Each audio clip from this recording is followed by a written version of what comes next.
Bea Cukai Cirebon musnahkan 20 juta batang rokok ilegal. Kantor Pengawasan dan Pelayanan Bea dan Cukai tipe Madya Pabean C Cirebon melaksanakan kegiatan pemusnahan barang bukti rokok ilegal dan minuman mengandung etil alkohol ilegal di halaman kantor Bea Cukai Cirebon, Jalan Dr. Wahidin Sudirohusodo, Kota Cirebon, Jawa Barat, Kamis 7 Maret 2024. Dalam kegiatan ini, Bea Cukai Cirebon memusnahkan barang bukti ilegal yang telah ditetapkan sebagai barang milik negara sebanyak 20.734.450 batang rokok ilegal dan 30 liter MMEA ilegal. Barang ilegal tersebut merupakan hasil dari 175 tindakan di wilayah pengawasan kantor Bea Cukai Cirebon, meliputi Kota Cirebon, Kabupaten Cirebon, Indramayu, Majalengka, Kuningan atau Ciayu Majakuning. Sementara Kepala Kantor Wilayah Bea Cukai Jawa Barat, Vinari Manan, mengatakan bahwa ini merupakan hasil kolaborasi antara Bea Cukai Cirebon dengan aparat penegak hukum dalam menindak peredaran barang ilegal di wilayah Ciayu Majakuning. Bea Cukai Cirebon beserta timnya itu berhasil untuk melakukan penegahan selama tahun 2023 dari Januari sampai dengan Desember. Ada berapa banyak yang ditegah, yaitu rokok. Kalau kita sebut adalah kita gempur rokok ilegal, itu ada sebanyak kurang lebih ada 20.734.450 batang, hampir 21 juta batang. Itu cukup banyak dan ini peningkatannya signifikan dibandingkan tahun-tahun sebelumnya. Jadi rokok ilegal ini sangat masif, bukan hanya di Cirebon tapi juga di daerah-daerah lain. Jadi kita Direktorat Jenderal Bea dan Cukai bersemangat untuk melakukan penegahan secara serentak, namanya gempur rokok ilegal. Nah, juga pada kesempatan ini juga ada penegahan minuman mengandung etil alkohol, dan nilai dari penegahan di tahun 2023 itu adalah sebesar, nilai barangnya adalah sebesar kurang lebih 36,4 miliar.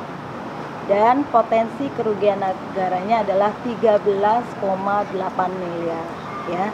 13,8 miliar. Ini tentunya bukan hanya Bea Cukai saja yang bekerja sendiri, tapi adalah hasil dari sinergi bersama dengan aparat penegak hukum yang berada di Ciayu Majakuning, khususnya di sini Cirebon.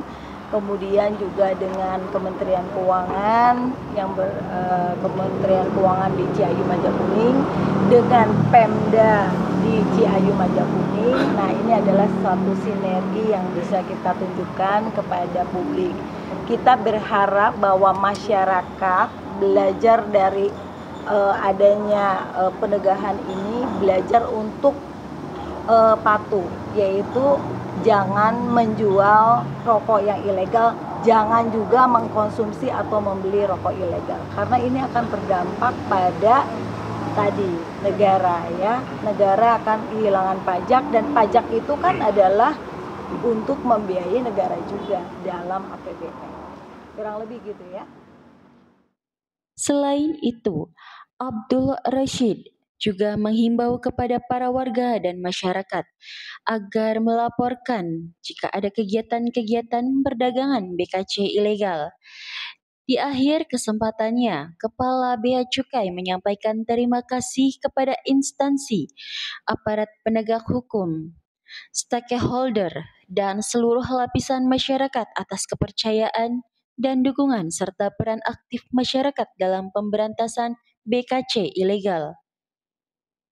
Steril dari atau seperti apa? Kita nggak bisa bilang juga Ciayu Majakuning steril, ya, karena dengan pemerintah daerah juga kita berjalan selama ini operasi dengan Satpol PP, dan itu juga kita dapatkan Walaupun memang jumlahnya tidak sebanyak ini ya, dan itu kita dapatkan. Dan kita juga mohon kepada teman-teman ketika ada informasi terkait peredaran atau di Jaya Maju Kuning ini ada peredaran rokok ilegal, silakan laporkan ke kami. Hotline kita ada ya teman-teman semua, dan sepertinya juga sudah berjalan selama ini.